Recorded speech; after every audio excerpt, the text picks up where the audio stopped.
Mesdames, Messieurs, fidèles téléspectateurs de la belle radio et télévision, la chaîne panafricaine internationale, bonsoir et bienvenue à ce nouveau numéro de la Tribune du Mardi, un numéro consacré au nouveau gouvernement au Sénégal, un gouvernement mis en place récemment par le président Macky Sall, un gouvernement rénové, un gouvernement resserré. Et pour discuter de ce sujet important sur ce plateau, nous avons l'honneur de recevoir Monsieur Mactar Sylla, président directeur général du groupe Label Radio et Télévision et journaliste. Bonsoir, Monsieur le Président. Bonsoir. Et Georges Wenceslas Saboké, de la rédaction de Label Radio et Télévision. Bonsoir. Bonsoir Aziz, bonsoir à tous. Eh bien, nous allons donc, pour nous replonger dans l'ambiance qui a précédé la formation de ce nouveau gouvernement, avec bien sûr cet extrait du discours du président Macky Sall qui a pour cette fois consacré une grande place donc à la jeunesse qui a bénéficié pour au moins les intentions du président Macky Sall à l'occasion de ce nouveau mandat de bien des promesses. La fête du 4 avril est un devoir de mémoire qui nous rappelle le souvenir douloureux de la domination coloniale. Elle nous exhorte aussi et surtout au dépassement qui nous libère du poids du passé pour gagner la bataille du développement. Le développement est désormais le nouveau sens de l'indépendance parce que l'étendue de notre liberté et de notre indépendance dépend de notre réussite dans l'effort de développement.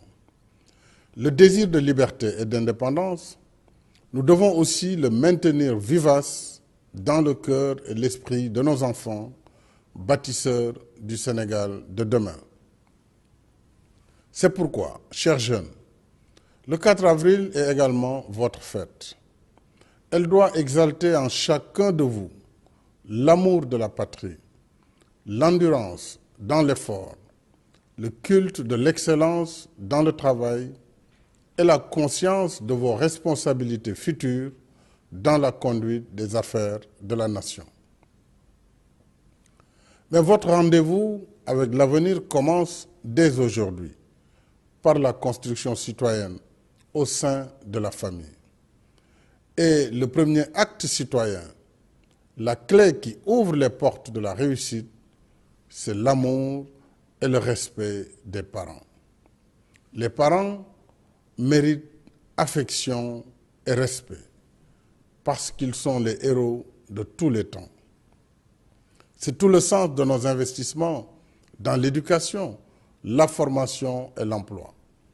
C'est aussi le sens des mesures que j'ai annoncées hier lors de ma prestation de serment en faisant de la jeunesse une priorité essentielle de mon mandat. La jeunesse, une priorité essentielle du mandat du président Macky Sall. On rappelle qu'il s'exprimait là le 3 avril,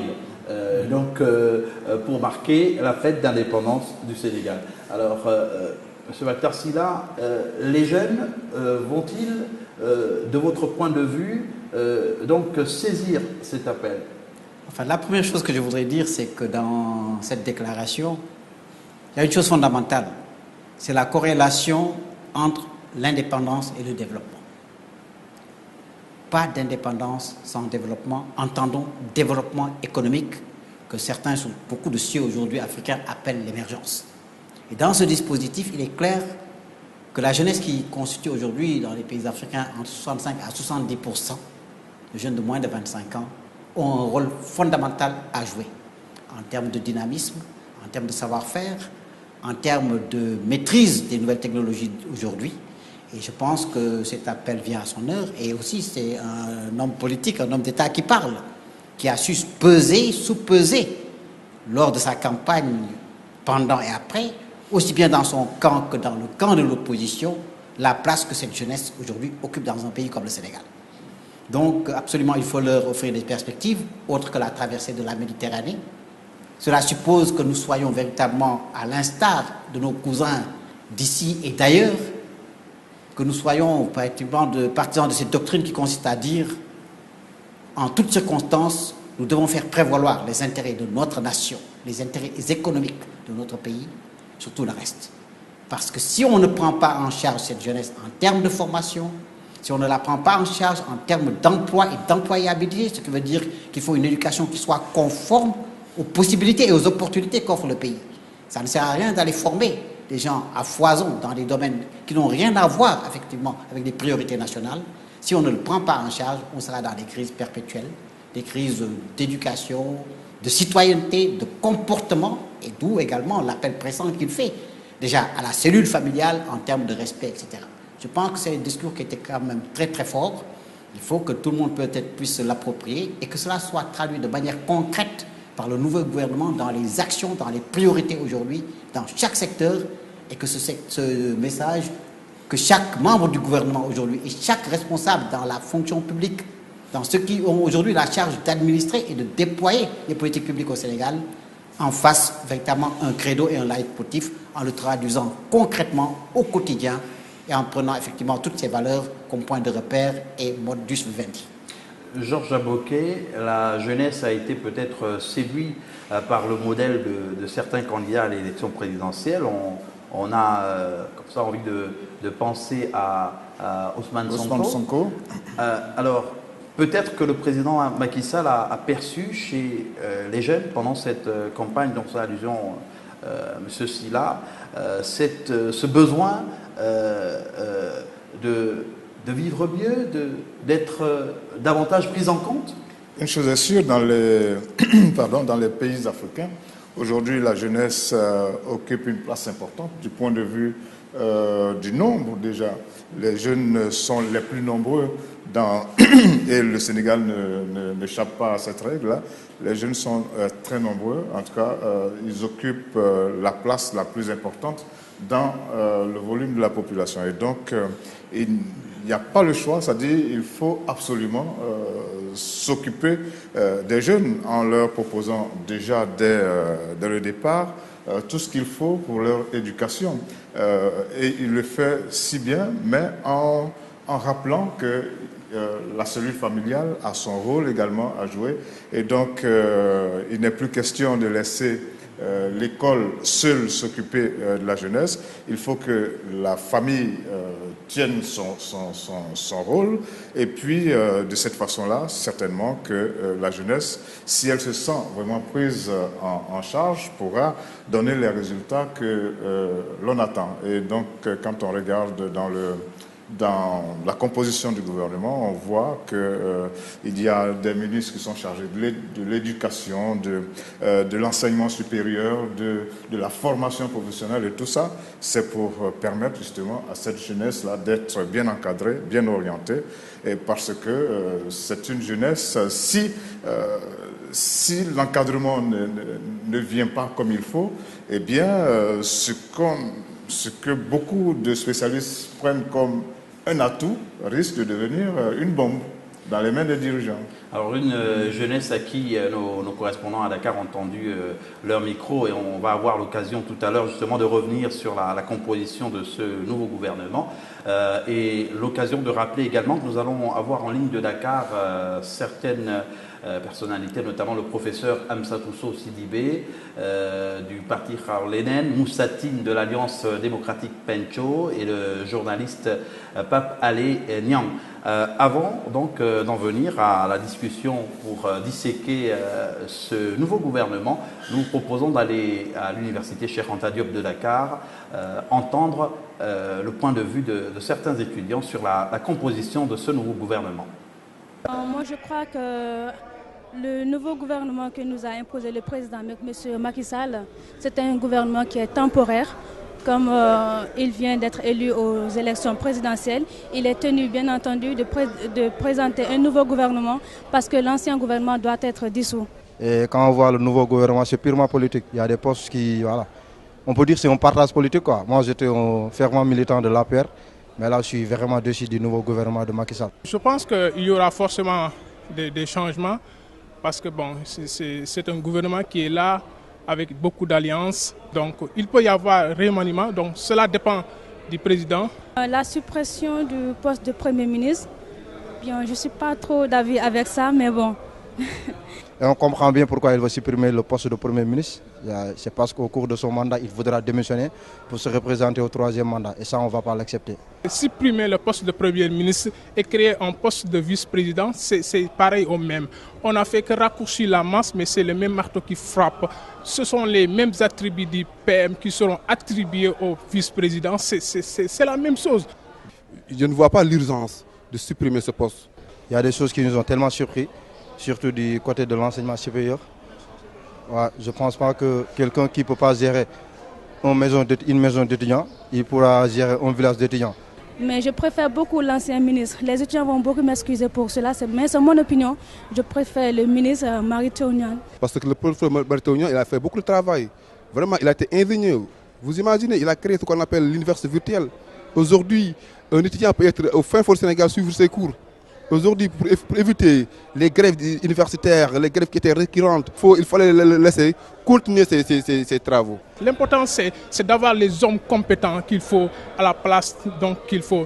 Et aller vers l'essentiel. Et l'essentiel, c'est quoi? C'est l'éducation, c'est l'économie, c'est la santé. Ce sont les priorités que le peuple sénégalais attend d'eux. Nous, on veut un changement radical et on attendait ce changement radical sur ce nouveau gouvernement. Mais peu importe, l'essentiel, c'est qu'il doit aller au boulot. Donc il doit travailler parce que c'est 5 ans et 5 ans, ce n'est pas beaucoup. Les étudiants se sont exprimés, on a entendu des points de vue tout à fait passionnants. Ça montre bien que les étudiants, donc les jeunes, suivent le débat politique au Sénégal. Mais est-ce qu'il était urgent, Dr Sylla, d'envisager la suppression du poste de Premier ministre, même si ce n'est pas nouveau? Oui, c'est vrai que ce n'est pas nouveau. Je pense qu'à 2 reprises, à l'époque du président Senghor, ça s'est fait. À l'époque du président Abdou Diouf, ça s'est fait. En 83, 85, quelque chose comme ça. Mais vous savez, constituer un gouvernement doit être une épreuve extraordinaire dans un pays comme le Sénégal, où il y a des équilibres ethniques, géographiques. Chaque région va être représentée, confrérique, religieuse, et d'autres considérations de politique, selon les alliances, etc. Donc c'est un exercice qui est extrêmement difficile et comme le montre le reportage, il y a des insatisfactions, il y a des gens qui ont fait des résultats qu'on espérait pouvoir voir dans la continuité. Il cite le ministre de l'Enseignement supérieur que je connais et c'est vrai qu'il a abattu un travail quand même remarquable. Je peux parler du ministre de l'Agriculture également que je connais personnellement. Mais vous savez, c'est un exercice d'équilibre et très très très difficile. Donc en fin de compte, ce qui est le plus important, c'est véritablement de répondre aux attentes du peuple sénégalais dans tous ces domaines qu'un des jeunes a tout à fait cités avec beaucoup de pertinence. Et c'est ça le plus important. La seconde chose également qui me paraît le plus important, c'est qu'on nous a annoncé un gouvernement resserré. Je suis désolé, ce n'est pas un gouvernement resserré. Et ça, c'est un peu une caractéristique un peu des gouvernements africains. Quand vous voyez un pays comme la Suisse, qui a 7 ministres, vous voyez un pays comme le Japon, qui a 11 ministres, et je peux continuer. Des pays africains, dont le Cap-Vert, qui a 11 ou 12 ministres. Vous prenez un pays comme l'Éthiopie, qui a 20 ministres, dont la moitié des femmes. Vous prenez un pays comme le Rwanda, qui a 26 ministres, etc. Je crois qu'effectivement, dans le sens de la rationalisation de l'action publique, de l'efficacité, on peut, en tenant compte de tous les équilibres dont j'ai parlé tantôt, arriver à des gouvernements qui varient entre 15 et 20 membres. Et c'est ça qui permet effectivement de concentrer l'action et qui permet effectivement au président peut-être de se passer d'un premier ministre et d'être au premier rang. Cela a effectivement des avantages sans doute, mais cela aussi a des inconvénients, puisque très souvent, bon, on le dit, on considère le premier ministre comme un fusible. Moi, non, je pense que c'est le primum inter pares, ce n'est pas forcément un fusible, il doit conduire l'action, tout ça, mais ça expose, c'est vrai, le chef d'État. Peut-être que c'est une volonté de dire qu'il prend le taureau par les cornes dans les secteurs qu'il a identifiés, par rapport aux jeunes, par rapport à la citoyenneté, par rapport au désordre et à la nécessité de revenir à l'ordre et à la discipline à tous les niveaux, qu'il est déterminé à prendre personnellement les choses en main et à imprimer le rythme. Donc l'une aussi des intervenantes l'a dit, c'est sans doute le temps que cette réforme se fasse, on verra, parce quelquefois c'est allé très loin. Je me souviens que Moustapha Niasse a été quelquefois Premier ministre pendant 26 jours à peu près.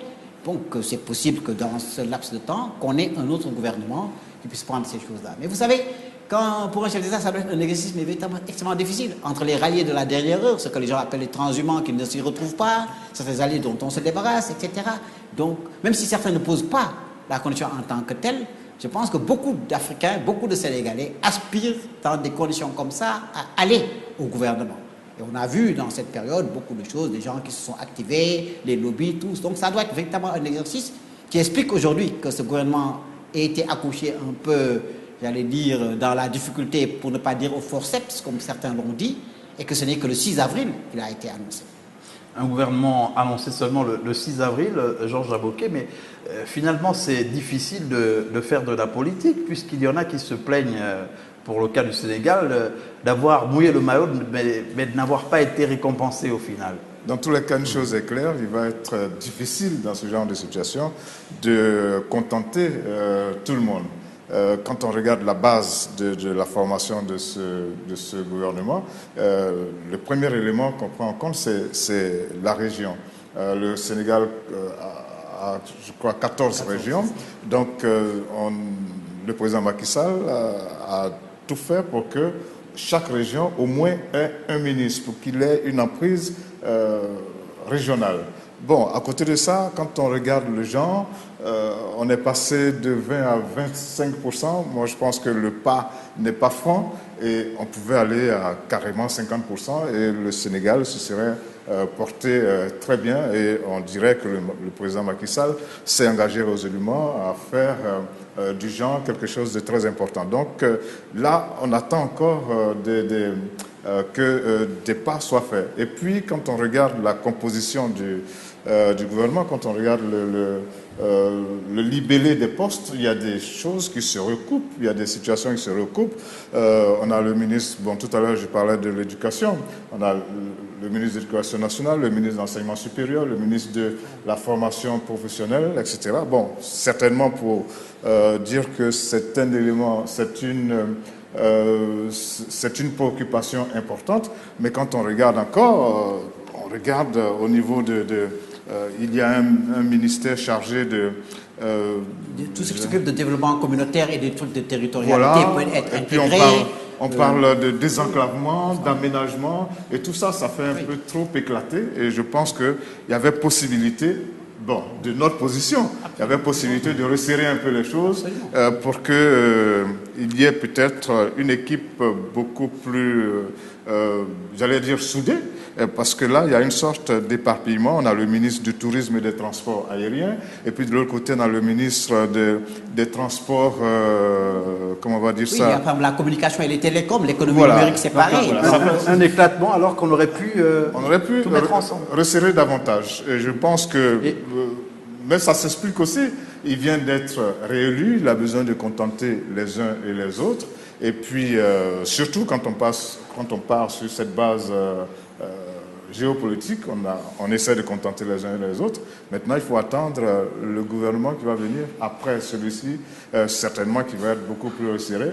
Mais sur la question de la suppression du poste du Premier ministre, moi je reste un peu perplexe dans la mesure où le président de la République, il est appelé à se déplacer, à rencontrer des investisseurs des fois en dehors du pays, du Sénégal, à prendre part à de grandes rencontres internationales, mais pendant ce temps, le pays continue de tourner.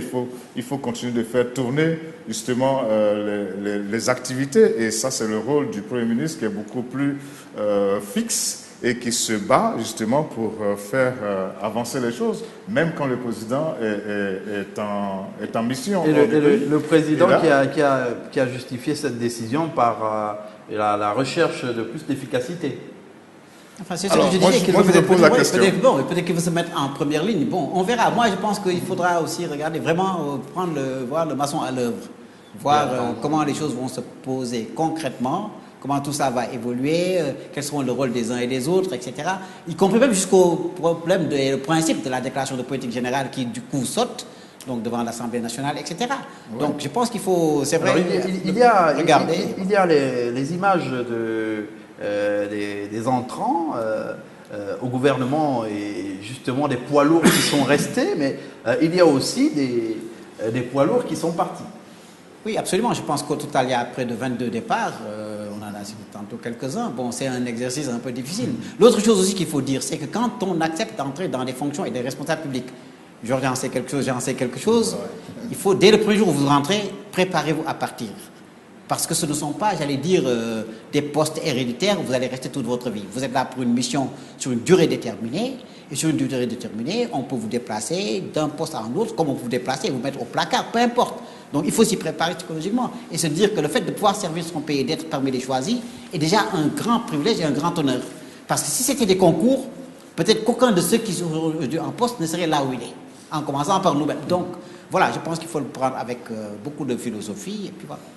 Et le professeur Amsatou Sidibé du parti Kharlenen, justement, est en ligne de Dakar. Alors, les femmes ont été, on va dire, pas favorisées, mais elles ont été prises en compte parce qu'il y a une augmentation du nombre de femmes au sein de ce gouvernement. Professeur Amsatou Sidibé, bonsoir. Bonsoir, bonsoir. Merci déjà d'être en notre compagnie. Professeur, alors le président Macky Sall a récemment mis en place un nouveau gouvernement avec 5% de femmes en plus ou un peu moins.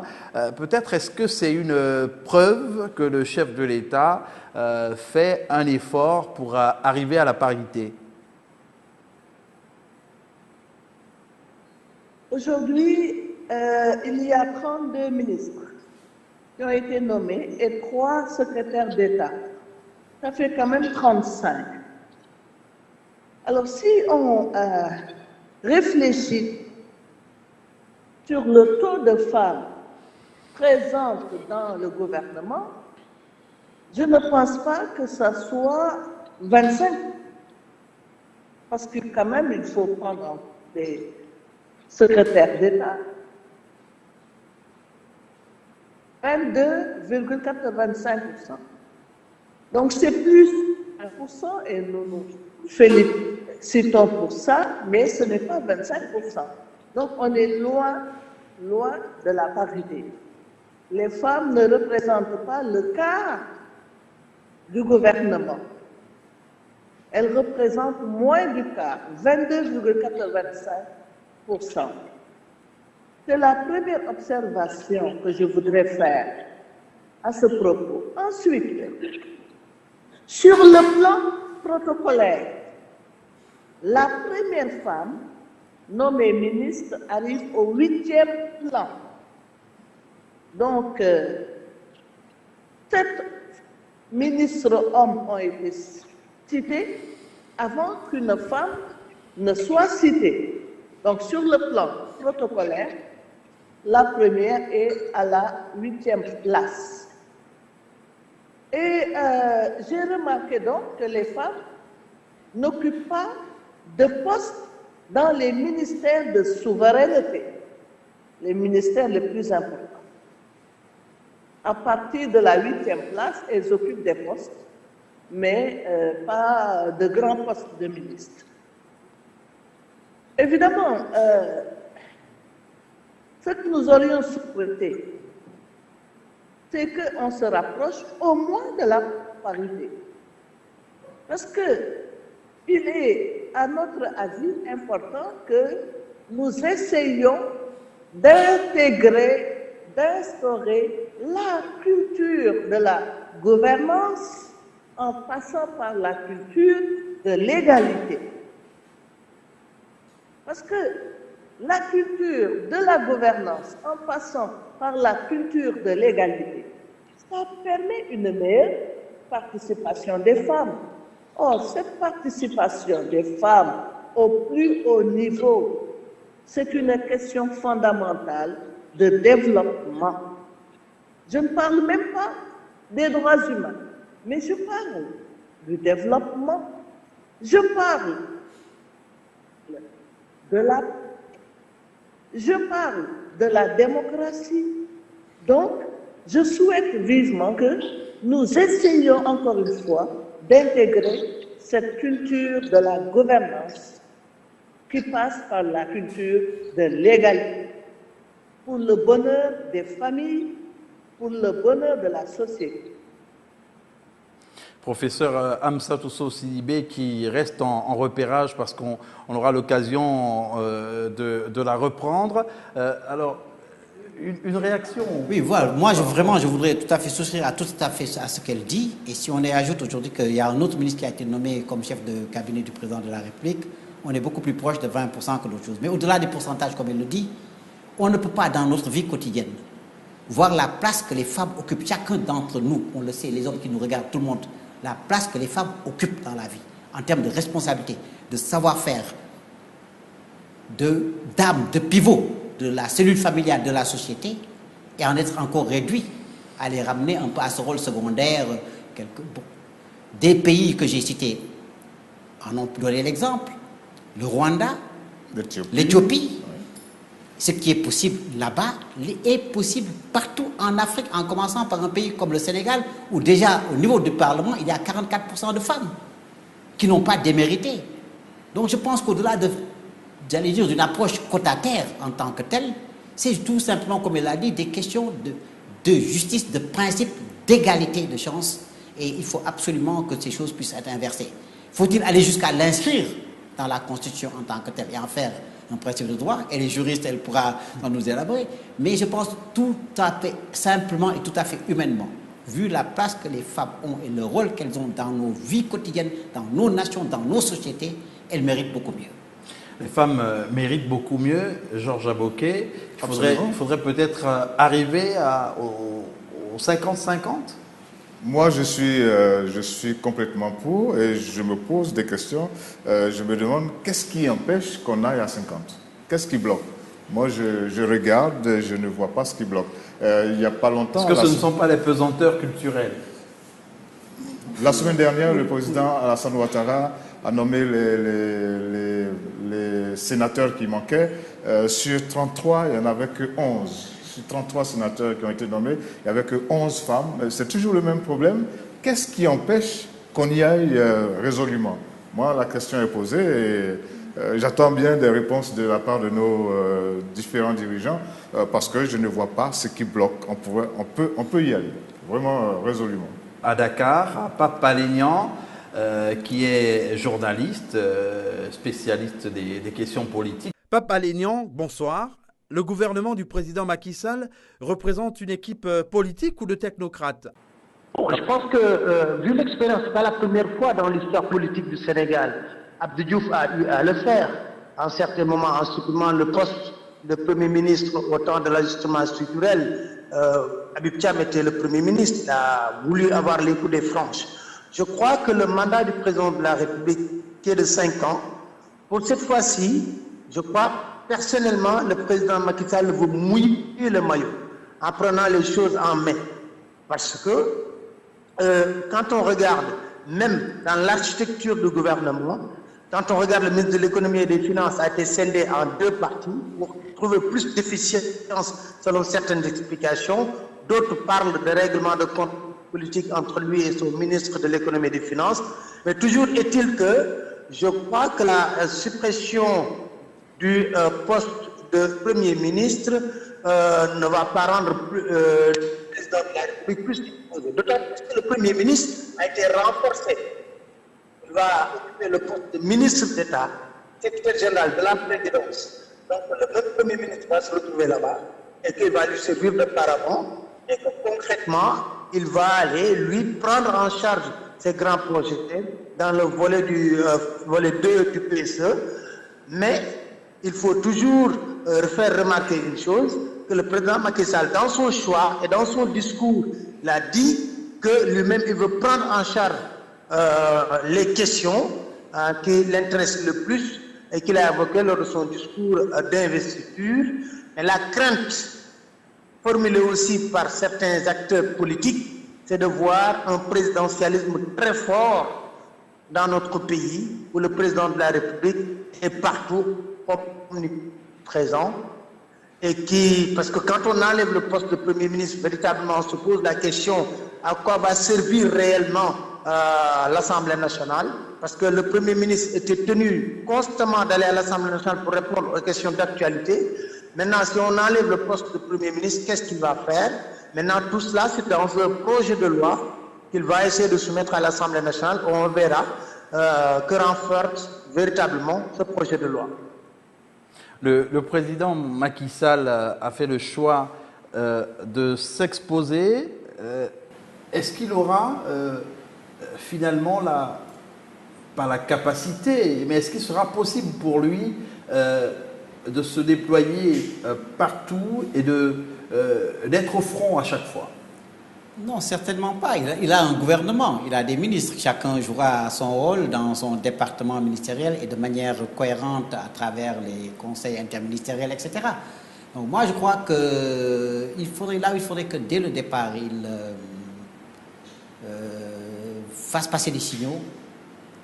C'est, comme il l'a dit dans son discours du 2, et Papalé a raison de le rappeler. Parce qu'il y a le discours du 3, mais il y a le discours d'investiture, dans lequel il a réexprimé tout le respect qu'il avait pour les 40 et quelques pourcents qui n'avaient pas voté pour lui, ce qui est beaucoup en démocratie. Et donc, l'appel au dialogue, qu'il dit, il faut d'abord qu'il commence par le matérialiser en tant que tel, de manière concrète. Ce n'est pas comme ça, à travers la presse, etc., que ça se fait. Il y a des mécanismes par lesquels il peut, effectivement, y compris auprès de l'opposition qui est aujourd'hui la plus résolue et qui ne veut pas entendre parler de tout ça, il y a des moyens et des voies qui, lorsqu'on les emprunte, peuvent amener en tout cas un très grand nombre autour de la table. Cela est fondamental pour effectivement que les équilibres puissent être préservés, pour que l'opposition soit considérée, soit dans son rôle et que le gouvernement puisse gouverner. Donc pour cela, effectivement, il a son ministre, il a son gouvernement, il a ses ministres dans les départements déterminés, il sera pratiquement le maître du jeu qui impulsera et qui essaiera de coordonner tout cela. Bon, a priori, c'est jouable. On verra dans la pratique comment tout cela va se traduire. Et dans l'ordre protocolaire, il n'y a, semble-t-il, plus de ministre d'État? Il y a un seul, qui est le ministre d'État, secrétaire général de la présidence et Premier ministre transitoire pour le moment.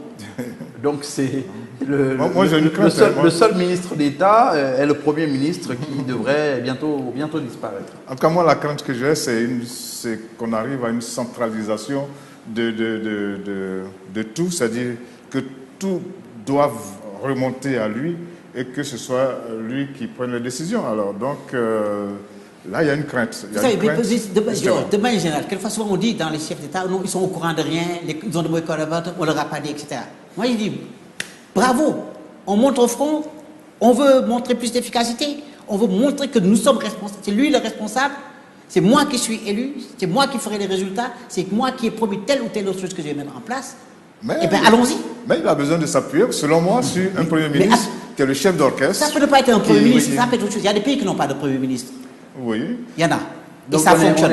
Dans tous les cas, nous sommes dans un régime présidentiel. On n'est pas tenu de respecter les schémas. On est dans tous les cas dans un régime présidentiel. Le plus important, c'est de mettre une structuration qui correspond aux ambitions du pays, secteur par secteur et de manière coordonnée.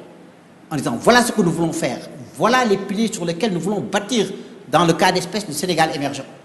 Dans cela, voilà ce qui correspond pour le bâtir et en fonction des objectifs, voilà comment nous devons structurer ministère par ministère. Tout ça, je suis entièrement d'accord. Et le mettre en œuvre. Ce n'est pas lui seul qui met en œuvre. Le professeur Amsatou Sow, je suis d'accord avec tout ça, seulement qu'il faut coordonner, il faut un coordonnateur. Mais c'est lui le coordonnateur dans le cas d'espèce. Dans tous les cas, on est dans un régime présidentiel. Avec ou sans Premier ministre, ça va être... Le professeur Amsatou Sow Sidibé est en ligne. Et justement, à ce propos, professeur Amsatou Sow Sidibé, le président Macky Sall a décidé de supprimer le poste de Premier ministre. Ça vous inspire quoi? Bon, l'idée avancée par le gouvernement, par l'actuel Premier ministre, pour expliquer la suppression de ce poste de Premier ministre, c'est l'efficacité.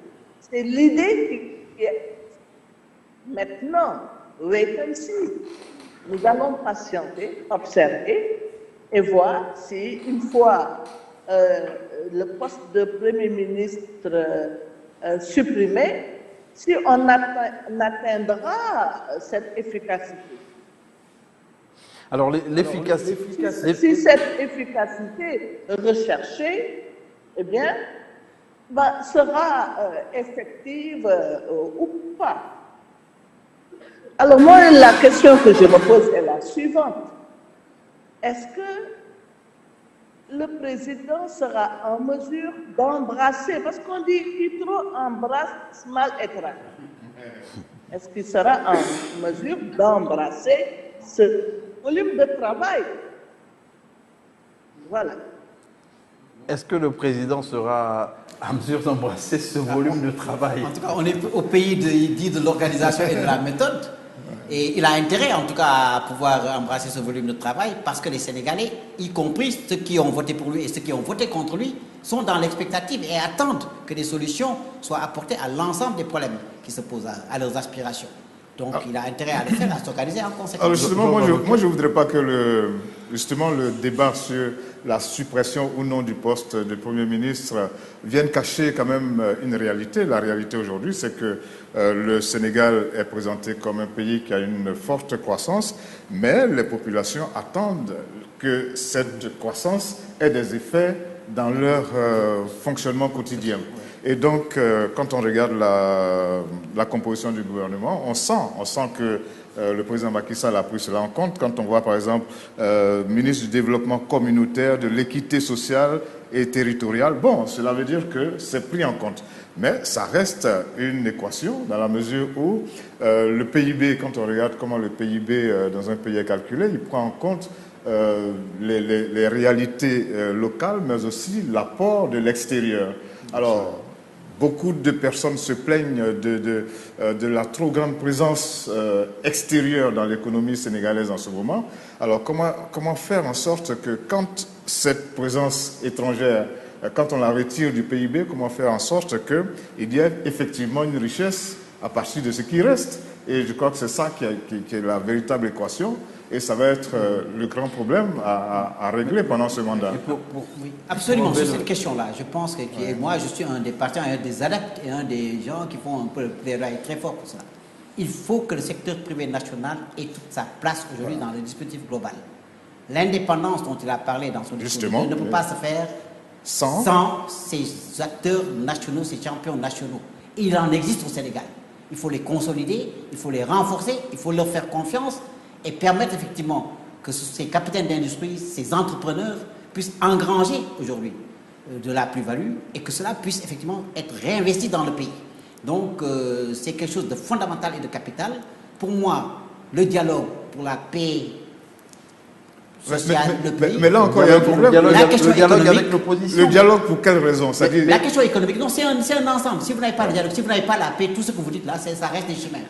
Le pays a besoin de stabilité et de paix. Et ça passe absolument par le dialogue entre toutes les parties prenantes. On peut être ici avec une majorité et une opposition, et une majorité qui ignore l'opposition et qui la considère pour quantité négligeable.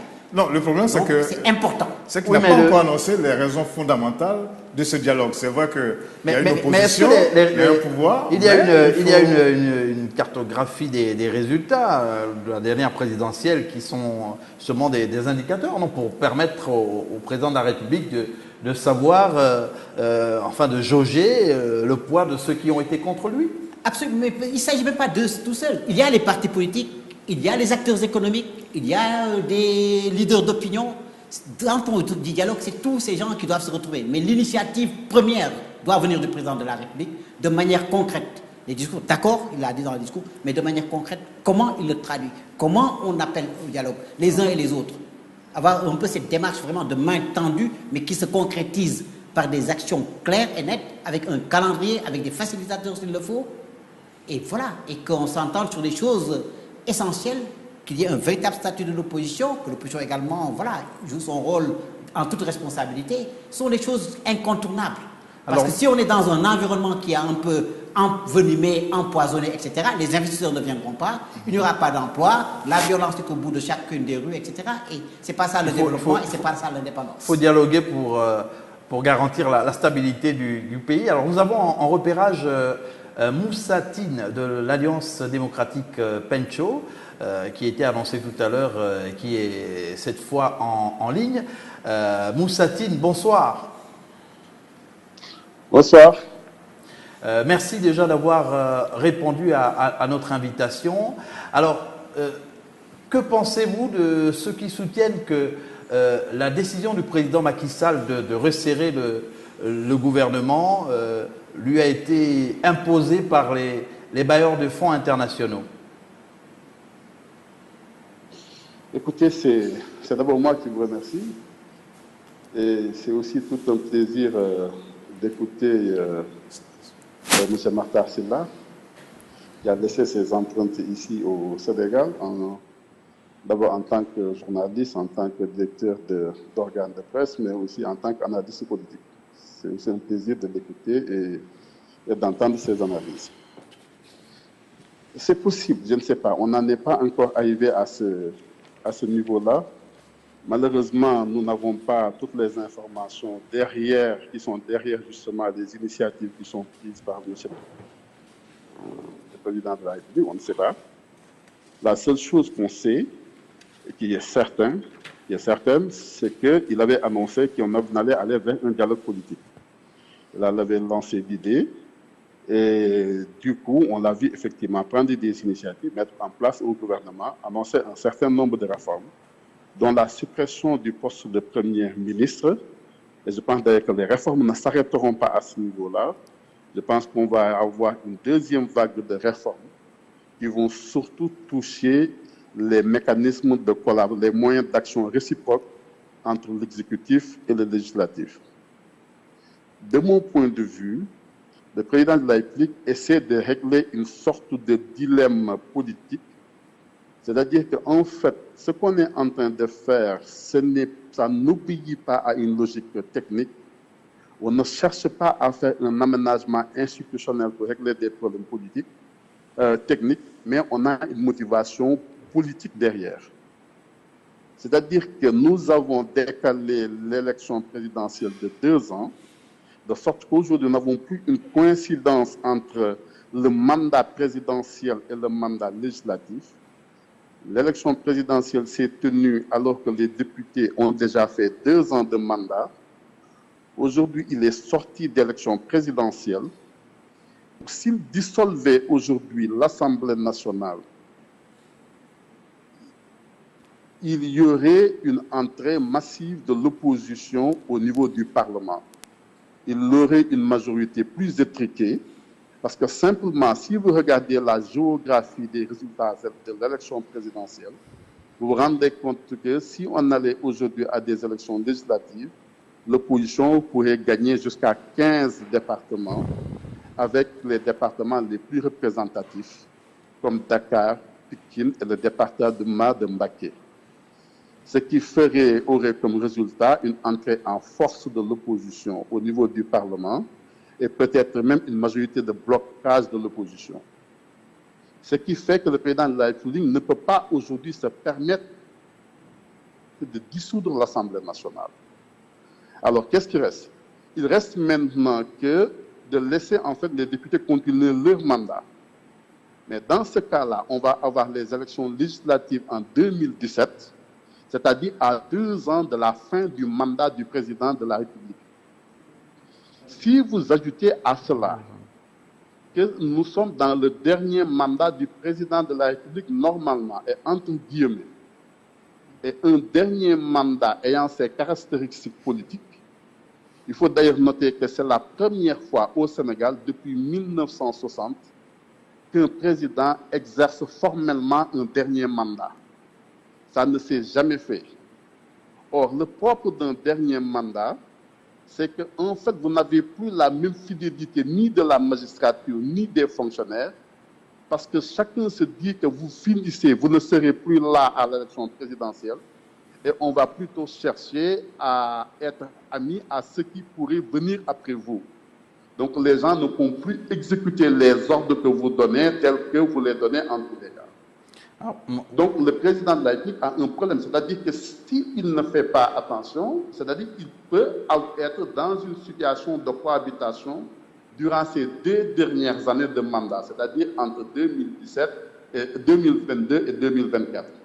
Alors, j'ai l'impression qu'il est en train d'anticiper sur ce phénomène-là, en supprimant le poste de Premier ministre et en allant peut-être dans une sorte de régime présidentiel ou une sorte de régime semi-présidentiel où il n'y a plus de Premier ministre et il n'y a plus de moyens d'action réciproque entre le gouvernement, l'exécutif et le législatif. C'est-à-dire que le gouvernement ne peut plus dissoudre l'Assemblée nationale Et l'Assemblée nationale aussi ne peut plus voter une motion de censure contre le président de la République. Alors, donc j'ai l'impression Moussatine, qu'on est plutôt en train de faire des réformes à but politique pour se prémunir des inconvénients éventuels d'une cohabitation.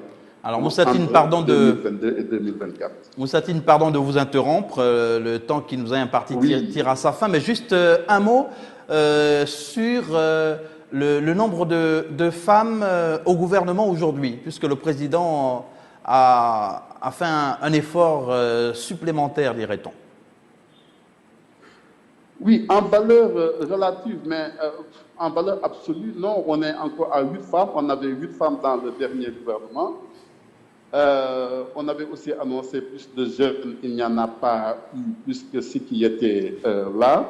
En fait, je pense qu'au fond, il y a eu des ambitions au départ, mais après, il y a eu la carte du réalisme politique. Évidemment, le président de la République a pu solder des comptes avec les uns et les autres. Les uns et les autres pensaient qu'ils allaient entrer au gouvernement. Il y a des transhumants qui s'attendaient à entrer au gouvernement. Il y a eu des promesses d'entrer au gouvernement. Mais si vous regardez très bien, c'est-à-dire qu'on n'est pas dans le cadre d'un gouvernement technocrate, on n'est pas dans le cadre d'un gouvernement, on est plutôt dans le cadre d'un gouvernement politique. Le président a mis en place un gouvernement avec ses alliés, avec ses amis, avec ses gens, avec ses fidèles. Moussatine, on retient que c'est votre point de vue. Nous allons être obligés de vous interrompre en vous remerciant d'avoir été des nôtres. Oui. Avant qu'il nous quitte, lui rendre également un hommage. C'est quelqu'un pour qui j'ai beaucoup de respect, beaucoup de considération, car c'est un vrai patriote, c'est un combattant qui a le Sénégal au cœur et qui est un analyste absolument intéressant à écouter. Donc, je lui présente toutes mes salutations, ainsi qu'à ma sœur Amsatou. Alors, justement, Moussatine, nous vous disons encore merci, mais nous aurons l'occasion de solliciter vos lumières sur d'autres sujets d'actualité. Alors, Georges Aboké, en un mot, le président Macky Sall est parvenu finalement, avec une grande maestria, à passer à slalomer, comme on dirait au football. En tout cas, il a réussi le premier exercice qui était de mettre en place son gouvernement. Vous avez vu le temps qu'il a mis pour le faire. Cela veut dire que, ce n'était pas un exercice aisé. Maintenant, c'est à la manœuvre qu'on va retrouver véritablement ce gouvernement. Surtout que, moi, selon mon entendement, il y a beaucoup de points qui se recoupent dans les différentes... quand on regarde les différents postes ministériels, mais certainement que cela répond à des préoccupations précises et on espère que le plus important, ça va être de ramener, de gonfler le panier de la ménagère au Sénégal pour que le bien-être s'installe et se poursuive. Et comme il a dit dans son discours, développement égale indépendance, indépendance égale développement. Et donc, il a posé lui-même les bases de la chose, à lui de le mettre en pratique. Et c'est justement au pied du mur qu'on juge le maçon. Donc le président Macky Sall est attendu. On a eu l'occasion de faire le tour lors de cette émission, la tribune du mardi, donc un focus au nouveau gouvernement au Sénégal. Avant de prendre congé de mes invités, on va faire un dernier tour de table pour dire que finalement le président Macky Sall, qui avait été jugé, à tort ou à raison, hermétique lors de son premier mandat, a peut-être retenu la leçon. Il est un peu plus ouvert désormais, un peu plus enclin à discuter. Enfin, je sais, c'est l'intention en tout cas, et c'est ce qu'il dit, il le répète. Comme je dis, il faut de manière vraiment concrète le traduire dans les faits, par des initiatives qu'il peut prendre. Et je pense que l'opposition, c'est vrai, elle est, comme je l'ai dit tout à l'heure de Moussa, elle est patriote aussi. Quand on retient un langage, quand certaines procédures sont respectées, quand on le fait d'une certaine manière, avec tous les régulateurs sociaux que nous avons, qui sont les chefs religieux, toutes confessions confondues et d'autres, je pense qu'on peut arriver véritablement à ce dialogue qui va au-delà de la classe politique et qui doit impliquer beaucoup d'autres touches de la nation. Parce que si on veut réussir dans un pays, il faut, comme il l'a dit dans son discours, ensemble, le mot ensemble est revenu plusieurs fois, ensemble, ensemble, ensemble. Véritablement, c'est tout un mode de l'inviter à aller dans cette voie. Parce qu'il y a des gens, effectivement, qui feront tout pour l'empêcher que ça se fasse. Parce que les gens réfléchissent en termes de poste, toi que je vais me mettre, etc. Mais c'est la seule voie. La seule voie, c'est celle de l'unité, c'est celle de la solidarité, c'est celle de la justice, c'est celle de l'action et c'est celle des résultats concrets. Parce que les Sénégalais en ont besoin. Les résultats concrets, ce n'est possible que dans l'unité, Georges Aboké. Absolument. Dans l'unité, justement, on attend que... Il y a eu un bruit qui a couru avant avant la composition de ce gouvernement, avant aussi le discours à la nation. Certains disaient qu'il allait prendre des mesures d'élargissement de certaines personnalités politiques autour desquelles il y a eu des sortes de crispations. Bon, peut-être que le dialogue politique va conduire à cela et puis apaiser les esprits pour que le développement puisse continuer son avancée. Surtout à la fin un peu du jeûne de nos frères chrétiens et presque du ramadan qui va démarrer. Donc les occasions pour faire bonne œuvre, une fois que Dieu vous a choisi, ne manquent pas. Voilà, donc merci à vous, messieurs, d'avoir été en notre compagnie. Merci à Mactar Sylla, président directeur général du groupe Label Radio et Télévision, journaliste, d'avoir été sur ce plateau. Merci à Georges Aboké. Merci. Et à vous, chers téléspectateurs, de nous avoir suivis. Très bonne suite de programmes sur Label Radio et Télévision, votre chaîne panafricaine internationale.